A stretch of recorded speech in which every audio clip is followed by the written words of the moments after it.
함께 한번 기도하겠습니다. 사랑하는 하나님, 주님께서 제가 세상을 살아가면서 세상의 신들의 무릎 꿇으며 살아가는 삶이 되지 않게 하여 주옵소서.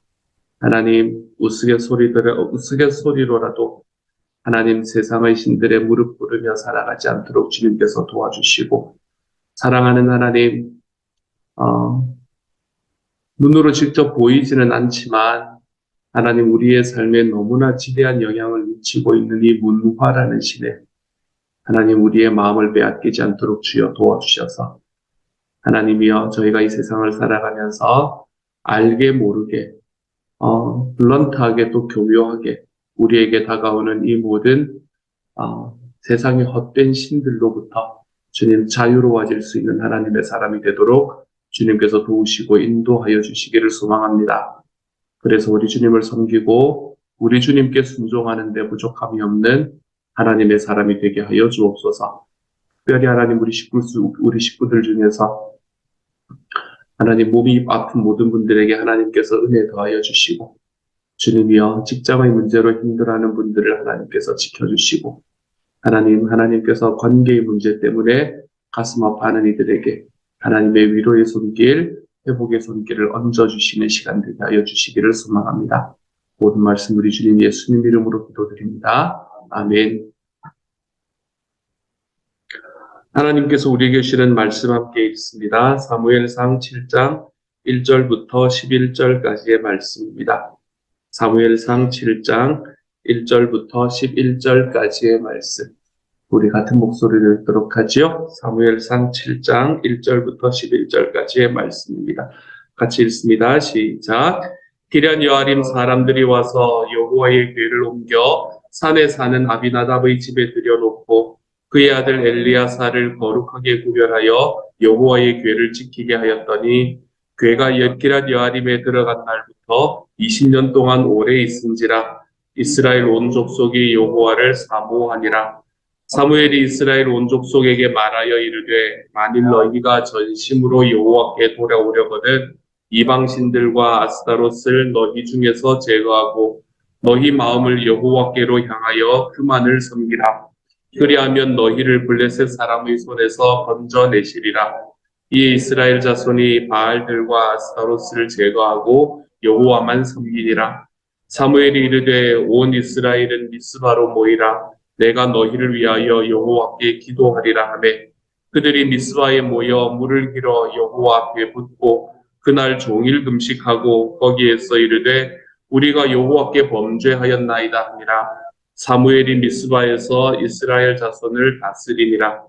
이스라엘 자손이 미스바에 모였다 함을 블레셋 사람들이 듣고 그들의 방백들이 이스라엘을 치러 올라온지라. 이스라엘 자손들이 듣고 블레셋 사람들을 두려워하며 이스라엘 자손이 사무엘에게 이르되 당신은 우리를 위하여 우리 하나님 여호와께 쉬지 말고 부르짖어 우리를 블레셋 사람들의 손에서 구원하시게 하소서 하니 사무엘이 젖 먹는 어린 양 하나를 가져다가 온전한 번제를 여호와께 드리고 이스라엘을 위하여 여호와께 부르짖음에 여호와께서 응답하셨더라. 사무엘이 번제를 드릴 때에 블레셋 사람이 이스라엘과 싸우려고 가까이 오매 그날에 여호와께서 블레셋 사람에게 큰 우레를 발하여 그들을 어지럽게 하시니 그들이 이스라엘 앞에 패한지라. 이스라엘 사람들이 미스바에서 나가서 블레셋 사람들을 추격하여 벳갈 아래에 이르기까지 쳤더라. 아멘.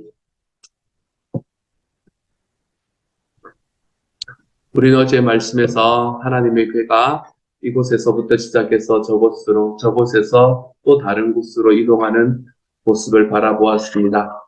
블레셋 땅에 있을 때에 하나님의 궤는 이스라엘은 졌지만 하나님은 승리하시는 일들을 사람들에게 보여주었었고 그리고 블레셋 땅에서부터 시작을 해서 그 암소를 통해서 하나님께서 보여주셨다. 이 일은 하나님이 하셨다라는 그 확실한 증거는 결국에 이스라엘 땅이었던 벳세메스라는 곳까지 이어지게 되었습니다. 벳세메스라는 곳에서 사람들은 그 하나님의 궤를 자기의 호기심의 도구로 사용을 했고 그리고 자기의 욕망의 도구로 사용을 하려던 그 마음들이 그 사람들 중에서 70명이 죽게 되는 일이 벌어지도록 만들었지요.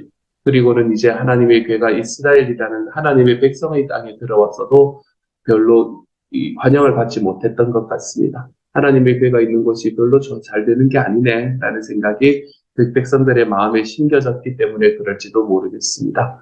그런데 그 중에서 한 부족이 손을 들게 되었지요. 이스라엘 백성들이 아니라 사실은 기브온 사람으로, 이방인 사람으로 구성이 되어 있었던 기럇 여아림이라는 곳에 있는 그 부족이 손을 들게 되었고, 그래서 그 보울로 하나님의 교회가 옮겨지는 그러한 일들을 우리가 어제까지의 말씀에서 보았습니다. 그리고는 그 하나님의 교회가 옮겨지고 난 다음에 하루 이틀 지난 게 아니라 사실은 오늘의 말씀과 어제의 말씀 사이에는 굉장히 큰 갭이 있습니다. 그렇죠? 20년이 지났다라고 오늘의 말씀은 이야기를 합니다. 기럇 여아림이라는 곳에서 20년 동안 하나님의 교회가 정착하였었죠. 그때 기럇 여아림이라는 곳에서 20년 동안 정착하면서 그곳에 하나님의 교회가 있음으로 인해서 뭔가 특별한 나쁜 일이 일어난 것이 아니라 그곳에서 굉장히 하나님의 복이다라는 생각할 만한 일들이 일어나기 시작을 했던 거예요. 20년을 검증하고 난 다음에야 이스라엘 백성들의 마음이 하나님께서 우리의 하나님이시구나라는 것을 확인할 수 있는 곳까지 갔던 것 같습니다. 그래서 그 20년 동안 이스라엘 백성들의 마음과 삶이 그리고 하나님과의 관계가 점점 변화되어 갔던 것을 볼 수 있죠. 우리가 가만히 생각해 보면 이렇게 백성들의 마음이 변하는데 시간이 걸렸다라는 건 사실은 너무 분명해 보입니다. 당연해 보입니다. 왜냐하면 이 사사시대의 후말기부터 시작을 해서 백성들이 하나님을 따르는 마음은 거의 없었다는 것을 우리가 알고 있잖아요. 그렇지? 사사시대 후반부터 시작해서 하나님을 따르지 않던 그들의 마음이 엘리라는 사람이 제사장으로 세워질 때 그때 가장 최고를 찍었고, 그리고 난 다음에 하나님이 어떤 분이신지에 대해서 자기의 마음으로 막 해석한 하나님이 있잖아요. 하나님을 믿었던 사람이잖아요. 그 사람들도. 그래서 자기들의 마음으로 막 해석한 하나님이 아니라 정말 하나님이 어떤 분이신가라는 것을 눈으로 보고 다시 그 하나님을 회복하는 데 시간이 20년이나 걸리는 그런 모습을 오늘의 말씀에서는 봅니다. 근데 하나님의 교회가 기럇 여아림에 안치되었던 이 20년 동안 이스라엘 안에는 그러면 어떤 일이 일어났는가? 이 20년 동안에 한 가지 확실한 것은 여전히 블레셋의 통치는 지속되고 있었습니다. 20년이 지났음에도 하나님의 교회가 기럇 여아림에 안치가 되었음에도 블레셋의 통치는 끝나지 않았습니다. 그것으로 인한 이스라엘의 괴로움도 역시 끝나지 않았던 것이지. 하지만 이 블레셋의 통치가 계속되고 끝이 없을 것 같은 이 통치 아래 있었었지만 이스라엘 백성들 안에 희망이 사라져버렸던 것은 아니었던 것 같습니다. 왜냐하면 하나님의 선지자였던 사무엘이라는 사람이 이스라엘 안에서 지도력을 발휘하고 있었거든요. 온 이스라엘에 하나님을 경외하는 마음이 퍼져나갔던 것, 20년 동안 하나님에 대한 오해가 계속해서 풀려나가면서 하나님이 이런 분이시구나라는 것을 확인할 수 있게 되었던 이유는 이 20년 동안 사무엘이 열심히 사역했기 때문에 그랬던 것 같습니다. 백성들 앞에서 엘리와는 다르게 하나님 앞에 신실함으로 사역했던 이 사무엘이 있었기 때문에 아마 백성들은 이 20년이라는 기간 동안에 마음이 점점 하나님께로 나아가게 되었던 것 같아요. 오늘 우리가 바라보았던 3절부터 바라보았던 사무엘의 설교, 이 사무엘의 설교는 사실은 사무엘이 그냥 한 자리에 딱 나타나서 이거다라고 이야기했던 한 번의 설교가 아니라 그동안 20년 동안 사무엘이 계속해서 외쳤던 것을 아마 요약하는 설교가 아니었을까라고 생각이 듭니다. 여기서 있어 사무엘은 이스라엘에게 뭐라고 이야기하냐면 너희는 전심으로 하나님께 돌아와라 라고 이야기합니다. 여기서 전심으로라는 말이 들어와 있는 게 굉장히 재미있지요. 굉장히 중요하지요. 전심으로라는 말은 모든 마음을 다하여라는 이야기잖아요. 그렇죠? 그러니까 모든 마음을 다하여라는 것은 우리의 감정도, 우리의 의지도, 그리고 우리의 지성도 다 포함해서 하나님께 돌아와라라고 이야기하는 말입니다. 우리는 보통 하나님께 돌아온다라고 이야기하면 어떤 것만을 생각을 하기가 쉽나 하면 우리의 감정이 후회하는 것, 이것만 생각을 하기가 쉽습니다. 후회하는 감정을 가지는 것, 그게 회개의 전부라고, 돌아오는 것의 전부라고 생각을 하기가 십상입니다. 하지만 감정적으로 후회하는 것뿐만이 아니라 오늘의 말씀에 전심으로 하나님께 돌아와라 라는 것은 너희가 잘못되어 있던 삶의 모습을 바꾸며 하나님께 돌아와라 라는 것을 이야기하고 있는 것이지요. 여기에서는 구체적인 삶의 실천을 가지고 이야기를 하고 있는 것입니다. 내가 하나님을 더 경홀하게 여겼으면, 경홀하다는 말 요즘 잘 안 쓰죠, 그렇죠? 하나님을 업신여기면서 살아갔던 삶의 자리가 있다면 내가 하나님을 더 존중해 드리는 삶으로 삶을 변화하면서 주님께 나아와 보라는 것이지요. 내가 가지고 있는 나의 감정으로 나의 자녀들과 나의 이웃에 있는 사람들에게 함부로 이야기하면서 살아왔던 삶이 있다면 그것을 변화시키면서 하나님께 나아와 보라라고 하는 이야기이지요. 요즘에는 이 마음속에 있는 분노들이 가득한 그런 시대인 것 같습니다. 얼마 전에 여기 해풍문베이에서도 왜 중국분 한 분이 그 자기의 동료, 직장 동료 7명을 총으로 쏘았던 일이 벌어지지 않았습니까? 그렇죠? 그 이유 중에 하나가 뭡니까? 자동차 그게 사고가 났는데 그 사고가 난 그 돈 100불, 우리 돈으로 10만 원, 그거를 자기에게 부담을 시켰던 회사 때문에 자기가 화가 나서 주변의 사람들을, 자기 동료들을 쏘았다라고 이야기를 하는 이야기를 듣는 그런 시대가 지금의 시대인 것 같습니다. 감정을 컨트롤하는 게 쉽지가 않은 시대인 것 같아요. 우리의 삶에 있는 내가 살아가는 삶 속에 나의 감정이 우선이 되어서 살아가는 그러한 삶을 살아갔던 일이 나에게 보여진다면 그것을 하나님 앞에 내어놓고 살아가라. 삶의 온전한 구체적인 실천을 가지고 주님 앞에 돌아가라라고 이야기하는 것입니다. 이렇게 하나님 앞에 구체적인 삶의 실천을 가지고 하나님께로 돌아갈 때 사무엘이 백성들에게 요구했던 가장 첫 번째 것은 무엇인가 하면 그 중에서도 이방신들을 제거하라라고 이야기를 하고 있습니다. 이방신들을 제거하라. 여러분, 이방신들을 제거하라라고 이야기를 하면 여러분은 나는 괜찮구나라고 생각을 할지 모르겠네요. 그때 당시 이스라엘 백성들은 사실은 가나안 백성들하고 함께 살아갔던 시간이 오래되었기 때문에 그들이 섬겼던 이방신들을 자기의 신으로 섬기며 살아가던 사람들이 굉장히 많았거든요. 우리야 뭐 그렇지 않는 사람들이 사실 예수 믿은 지 오래되는 사람들이 점집에 찾아가고 이렇게는 잘 안 해야 되지 않겠습니까? 제가 아니라고 이야기할 수가 없는 게 마음이 참 많이 아픈데 어쨌든 안 해야 되지 않겠습니까? 그렇지. 우리도 우리의 삶 속에서 그래 내가 하나님 앞에서 이방신을 섬기는 건 안 하지. 내가 뭐 집에 부적이 있어. 아니면 내가 집에 무슨 신상을 올려놓고 거기에 내가 늘 기도하면서 살아. 나는 그런 삶은 안 살지라고 생각을 할 수 있습니다. 그런데 여러분 그때 당시에 이스라엘 백성들에게 이방의 신들이라고 이야기할 때 그들에게 가장 유명했던 신, 가장 인기가 있었던 신이 바로 어쩌면 하나의 신이고요. 두 개가 쌍이 되어서 하나가 되는 신인데 그게 바알과 아스타롯이라는 신입니다. 바알과 아스타롯이라는 신이 그때 당시에 가나안에서 가장 인기 있던 신들이었고 그리고 이것들이 이스라엘 백성들의 삶에 깊이 자리 잡게 되었지요. 근데 바알과 아스타롯은 어떤 신들인가 하면 바알은 비의 신이고 천둥의 신이었습니다. 천둥이 치면 비가 오잖아요. 그래서 이게 결국은 같은 의미가 되는 거죠. 비와 천둥의 신을 말하는 것은 그때는 뭘 말하나 하면 비가 오면 농사가 잘 되거든요. 그러니까 이거는 다산과 풍요의 신이었습니다. 바알은 풍요의 신이었어요.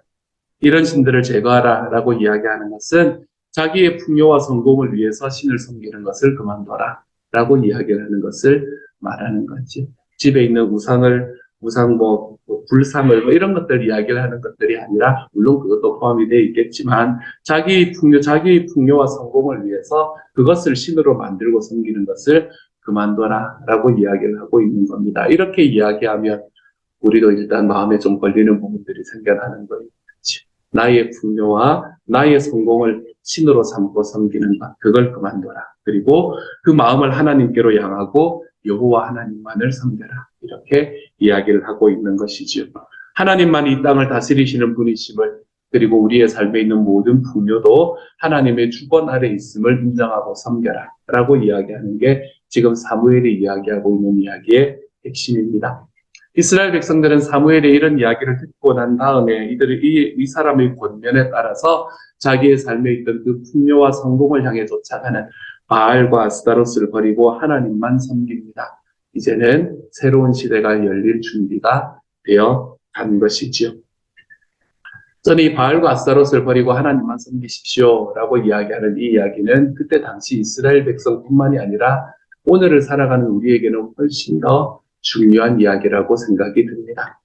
경제가 모든 것에 우선하잖아요. 그렇죠?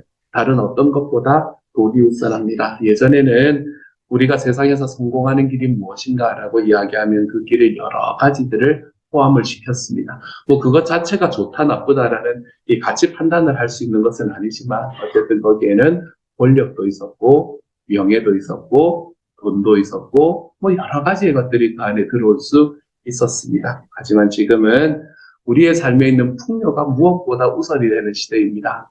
권력 없어도 괜찮고 명예 좀 없어도 괜찮고 돈이 있으면 모든 것은 살 수 있다라고 이야기하는 시대가 지금의 시대이죠. 그래서 우리가 살아가는 이 시대를 네오캐피탈리스트 신자유주의 시대라고 이야기하고 있지 않습니까? 모든 캐피털, 이 물질이 재화가 모든 것의 우선이 되는 시대. 그래서 풍요를 우리가 우리의 삶에서 섬기고 있는 시대. 그런 시대라고 이야기하고 있지 않습니까? 이스라엘 백성들의 바알과 아스타롯이 바로 그것이 되는 것이지요. 물론 하나님의 복을 구하고 누리는 것도 선한 일입니다. 하지만 우리가 갖다 잘못하면, 조금만 잘못하면 하나님이 나의 풍요와 성공을 위한 도구로 변화되는 것을 우리는 너무 쉽게 경험해버리게 되는 겁니다. 정말 너무나 쉽게 하나님께서는 나의 풍요와 성공을 위한 도구로 바꾸어버리는 시대를 우리는 살아가고 있습니다. 그런데 이것은 너무 교묘합니다. 이게 너무 교묘해서 내가 그곳에 들어가고 있는가 아닌가라는 것을 나도 잘 모르면서 그 길로 빠져들어가는 데를 우리는 참 많이 경험하게 되는 겁니다. 그러므로 우리의 삶에서 내 삶이 바알과 아스타롯이라는 이 성공과 풍요의 신을 쫓아가지 않기 위해서 우리는 하나님의 다스림을 먼저 갈망하는 삶을 살아가야 되겠습니다. 하나님께서 나를 다스려 주시도록 내 마음속에, 내 삶 속에 무엇보다 우선되는 것은 하나님께서 나를 다스리시는 바로 그 삶이 된다는 것을 하나님 앞에 갈망해야 되겠습니다. 내가 살아가는 나의 삶 속에서 하나님의 뜻이 과연 어디에 있는지를 잘 분별하면서 좀 살아갈 줄 알아야 되겠습니다. 내 삶에 있는 어떤 이익보다도 주님의 뜻을 순종하는 것이 먼저입니다. 라고 우리가 하나님 앞에 좀 다짐하며 살아갈 줄 알아야 되겠습니다. 오늘의 말씀에서 전심으로 여호와께 돌아오라. 그리고 너희의 삶에 있는 바알과 아스타롯을 버리고 오직 하나님만 섬겨라. 라고 이야기하는 이 말이 오늘의 삶 속에서 성공과 풍요를 향해서 힘써서 걸어가고 그것이 없으면 우리의 인생의 실패라고 생각을 하는 우리의 삶에 있는 이 방향에서 우리를 자유롭게 만들어줄 수 있는 말씀이 될 수 있기를 우리 주님의 이름으로 축복합니다. 이렇게 이스라엘 백성들에게 이방 신상을 제거하고 하나님만 전심으로 섬겨라 라고 사무엘이 권면한 다음에 그리고 사무엘은 뭐를 백성들에게 요구하나 하면 모두 다 미스바로 모여라 라고 요구합니다. 거기서 다 함께 회개하며 예배하기 위해서 미스바로 모이라고 이야기했지요. 요즘에도 여러분 기독 신보 같은 거 이렇게 보시면 미스바 대각성 집회 이런 것들 되게 많이 합니다. 거기서 미스바 대각성 집회라는 게 바로 여기서 나온 이야기, 이 미스바라는 곳에서 나온 이야기입니다. 그런데 이스라엘 백성들이 그곳에 다 모여있다라는 소식을 듣고는 한 가지 일이 일어납니다. 그것이 뭔가 하면 블레셋 사람들이 이스라엘 백성들을 공격하러 쳐들어오는 일이 일어납니다. 하나님 앞에 모여서 하나님 앞에 대각성 집회를 하기 시작을 하면 좋은 일이 일어나야 되지 않겠습니까? 그렇죠? 그런데 이 블레셋 사람들이 그들을 공격한다라는 이야기가 들리기 시작을 합니다. 왜냐하면 이런 집회에 사람들이 많이 모이는 집회가 그들에게는 위협이 된다라고 생각을 했겠지요. 그런데 이 블레셋 사람들이 자기들을 공격하러 온다라는 이야기를 들었던 이스라엘 백성들은 너무나 당연하게 마음속에 깊은 두려움에 사로잡힙니다. 왜냐하면 수십 년 동안의 블레셋의 통치 아래서 살아왔기 때문에 어떻게 하겠습니까? 그렇죠? 그들의 마음속에 깊은 두려움이 경험되게 됩니다. 그런데 이런 깊은 두려움 속에서 이전에 20년 전에 있었던 이스라엘 백성들의 행동의 방식과는 좀 다른 방식을 선택하는 것을 오늘의 말씀은 우리에게 보여줍니다. 20년 전에는 블레셋의 이 침공에 그들이 어떻게 반응했었나 하면 법궤를 가져오면 우리가 승리할 수 있을 거다라고 이야기를 하는 방식으로 하나님을 자기의 도구로 사용을 하려는 모습으로 그들이 반응을 했었지 않습니까? 그렇죠? 그런데 그러한 모습에 반해서 오늘의 말씀에서는 무엇을 요청하나 하면 사무엘에게 중보기도를 요청하는 것을 보게 됩니다. 사무엘에게 중보 기도를 요청하는 거죠. 왜 그랬겠습니까? 법궤만 들고 오는 것은 이제는 아무런 소용이 없다는 것을 그들이 깨달았기 때문이지요. 그냥 그 자체가 있는 것은 우리 자기들에게 아무런 소용이 없다는 것을 이미 20년 전에 알았기 때문에 그들은 이제 사무엘에게 중보 기도를 요청하고 있는 겁니다. 이에 사무엘이 제사를 드리면서 하나님께 부르짖습니다. 그랬더니 하나님께서 그 기도에 응답하시지요. 그리고는 우레를 바라셔서 블레셋 사람들을 어지럽게 합니다. 이스라엘은 그 틈을 타서 블레셋을 무찌르게 되고요. 이스라엘의 전쟁에, 사람들의 전쟁에 하나님께서 친히 개입하신 사건을 우리에게 보여줍니다. 여러분, 그들이 이스라엘 백성들이 승리할 수 있었던 이유가 무엇이었겠습니까? 우리는 그들이 승리할 수 있었던 이유가 이 단 한 번의 미스바 대각성 집회 때문이다 라고 생각을 할 수는 없습니다. 그 한 번의 집회가 그들에게 승리를 가져왔던 것은 아니었을 겁니다. 아마도 20년 동안 그가 기란 여아림에 머물면서부터 시작해서 20년 동안 사무엘의 지도를 받으면서 그들의 삶의 하나님 앞에 회개하고 하나님 앞에서 자기의 삶을 우상을 제거하고 그리고 하나님께 전심으로 돌아오는 연습들을 계속해서 해나왔기 때문에 그들은 이 블레셋과의 전쟁에서 승리할 수 있었겠지요. 백성들이 언약에 순종할 때 하나님께서는 그 백성들을 승리하게 하시겠다라는 말씀을 신실하게 지키시는 모습이 바로 오늘의 말씀이라고 이야기할 수 있습니다. 사랑하는 여러분, 요즘은 우리의 삶에 참 어려움들이 많이 생기는 시대인 것 같습니다. 지금 올해는 특별히 올해 초부터 시작해서 어떤 분들은 올해 중순이 가장 피크일 거라고 이야기를 하고 까지는 힘들 거라고 이야기를 하고 어떤 분들은 올해 말까지는 정말 힘들 거라고 이야기를 하고 참 쉽지 않은 시절을 우리가 살아가고 있는 것 같습니다. 우리의 삶에서 여러 가지의 상황에서 있는 어려움이 닥쳤을 때 여러분 어려움을 벗어나기 위해서 이런 조치 저런 조치를 취하는 것도 너무너무 중요합니다. 하지만 여러분의 삶에 어려움이 닥쳤을 때 가장 먼저 해야 될 것은 자기를 점검하고 회개하는 일부터 시작하셔야 합니다.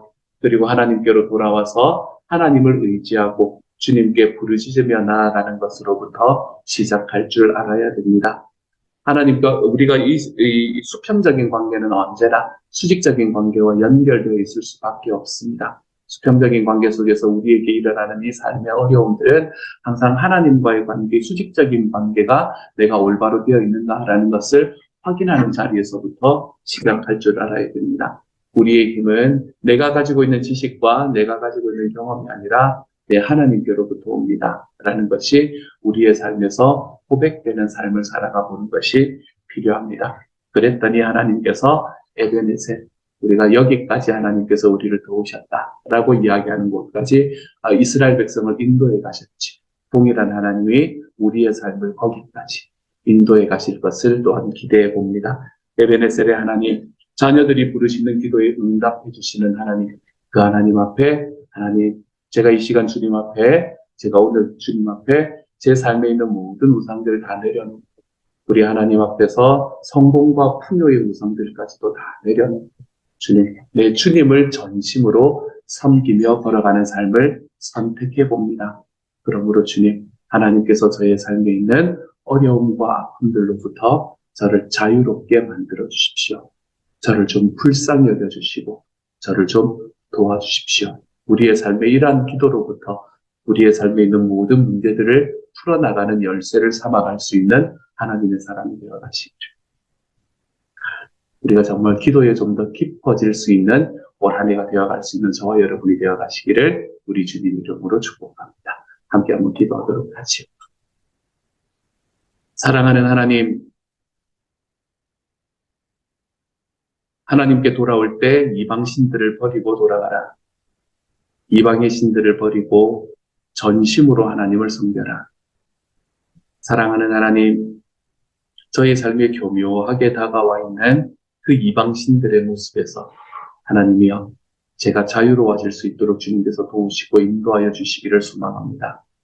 온전히 하나님, 전심으로 내 하나님을 섬기고 나아가 볼 수 있는 하나님의 사람이 되게 하여 주셔서 내 삶에 있는 기쁨이, 내 삶에 있는 즐거움이 하나님의 소원이 나를 통해서 이루어지는 것이 될 수 있는 하나님의 사람이 되도록 주여 도와주시고 우리의 섬김을 통해서 우리 주님의 나라가 확장되는 하나님 그 놀라운 일들이 우리의 삶 속에서 펼쳐지는데 부족함이 없는 하나님의 사람이 될 수 있도록 주여 아버지 도우시고 인도하여 주옵소서.